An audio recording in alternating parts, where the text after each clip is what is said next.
Ayyaana Irreechaa ilaalchisuun waltajjiin gumii balal marsaa 24ffaan waajjira pirezidaantii mootummaa naannoo Oromiyaatti geggeeffamaa oolee jira. Uummanni Oromoo miliyoonaan lakkaa'amu waggaa waggaan ayyaana Irreechaa nagaa fi jaalalaan ayyaaneffachuun nageenyummaa Irreechaa mirkaneessee jira. Abbootiin Gadaas akkaataa kabaja ayyaanichaa irratti ammas kallattii kaa'anii jiru.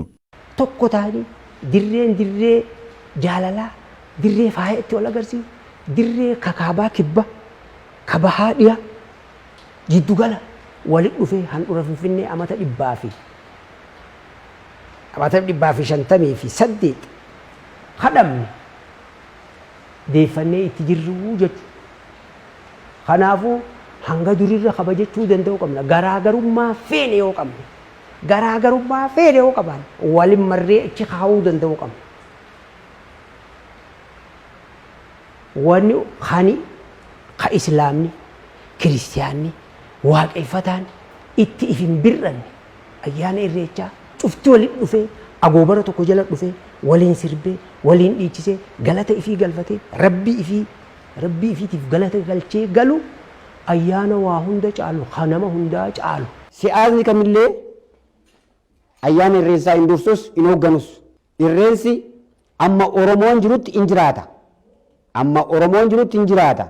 Irreensi dhalootaa dhalootatti darba. Bara baraan jiraata. Irreensa bara baraan jiraatee dhalootaaf darbu kana keenya ta'uu beeknee ergaawwan darban ofitti fudhannee sonaawwan isaan barbaadan guuttannee bakka irreensaatti akka argamnu jedha.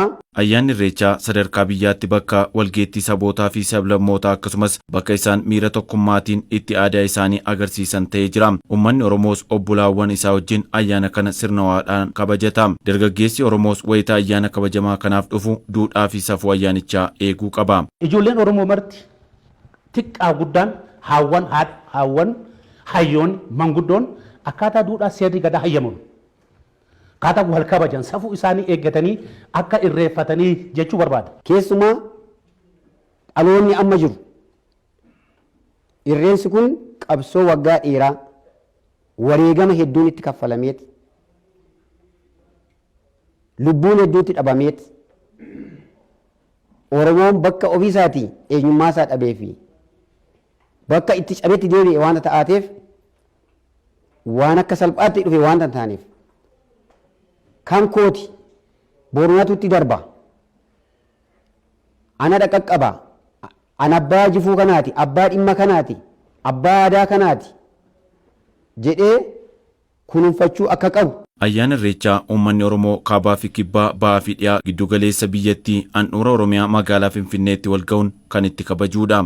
Uummanni magaalaa Finfinneettis ta'e naannoo ishii jiraatan marti isaa jecha duudhaan kun malkaa tokko waan waliin qabnuuf baanii akka irreeffatanii dhaamsa dabarsuu barbaada horaa bulaa jechuu barbaada. Waltajjii dhimma kabaja ayyaana Irreechaa irratti qophaa'e kanas kan geggeessan waajjira paartii badhaadhinaatti itti gaafatamaa damee qo'annoo fi qorannoo kan ta'an Dr. Kadir Maammoo fi Darakteera giddugaleessa aadaa Oromoo obbo Dirribaa Tafarraati.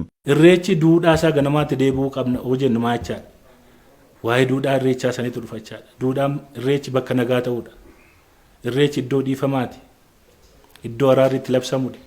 Iddoo tokkummaan Oromootti cimuudha, itti dagaaguudha. Bu'uura sabboonummaa Oromooti. Amma ayyaanni Irreechaa ayyaana Oromoo qofaa miti. Hawaasatti, Gaambeellatti, Guraagee keessatti kabajamaa jira. Iddoo hedduutti kabajamaa jira, babal'ataa jira. Funyoo yookiin riqicha sablammiilee sirriitti walitti utubee walitti hidhu ta'aa jira. Wanna Oromoo ta'uu bira darbee instituushinii biyya ittiin ijaaru isa fresh ta'e kaasin duran tuqamin kan duudhaan isaa duudhaa nagayaa, duudhaa araaraa, duudhaa waloomaa ta'e ijaaraa jirra jechuudha. Waggoota hedduuf Oromoon ayyaana Irreechaa bifa tokkoomeen kabajuu baatus namoonni muraasni aadaan kun akka hin banneef dhoksaadhaan akka kabajan taasifamaa turee jira. Amma immoo daangaa biyyaa ce'ee kabajamaa jiraachuu hoogganaan Biiroo Aadaa fi Turizimii Oromiyaa obbo Hussein Faisoo ibsaniiru. Uummanni biyya keenya keessa jiru sabaaf sablammoonni naannoo adda addaa keessa jiran isarratti baay'ee hirmaataa jiran Irreecha kanarratti jechuudha. Hirmaachuu aadaa isaaniitiin, nyaata isaaniitiin, uffata isaaniitiin dhufanii irratti hirmaataa jiran.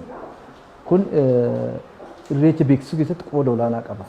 Tokkummaa akka qabnu agarsiisa. Gama biraatiin irreechi warri biyyoota alaa dippiloomaatonni adda addaa biyya keenya kan keessa baay'inaan irratti hirmaataa jiran. Irreechuma immoo daawwachuudhaaf dhufuu jalqabanii turan jechuudha. Amma barana Keeniyaa irraa gareen irreechi kana irratti hirmaachuudhaaf Oromoonni achi jiran sabni adda addaa achi jiran gurmaa'anii irreecha kana irratti hirmaachuudhaaf dhufaa jiran jechuudha.